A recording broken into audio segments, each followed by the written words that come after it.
Hey, Mike Callahan here. I had a question submitted. How should I be tracking the daily shop time, so the loading, the unloading of the trucks, and equipment maintenance? So this was kind of derived out of our KPI, the key performance indicator sheet that we've been working with a lot of people with on tracking the daily versus actual budgeted time. So the question was more related, should I include that in the specific job times or separately?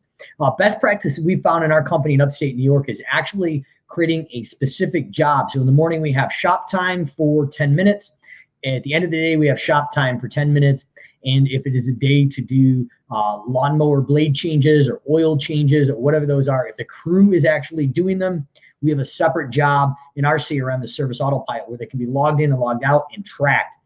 So answer to the question is yes, we want to definitely track our shop time, spelled out specifically with instructions at the beginning of the day, end of the day, and any of the repetitive tasks or maintenance we want to dial out as far as blade changes, oil changes, things like that, and be able to track that cost. And then on our projected P&L profit and loss statement, if we're using a MORE system, a multiple overhead recovery system, where we're tracking our labor, equipment, and G&A a little bit separately, we can go out and mark those things off and recover them appropriately. So short answer is yes, we want to track them out, break them into specific jobs, and make sure that we're recovering that time in our projected profit and loss the next year in our hourly bill rate. So if any comments, questions, drop them below. But that's how I would approach shop time and repetitive equipment maintenance in our lawn care and home care fleets.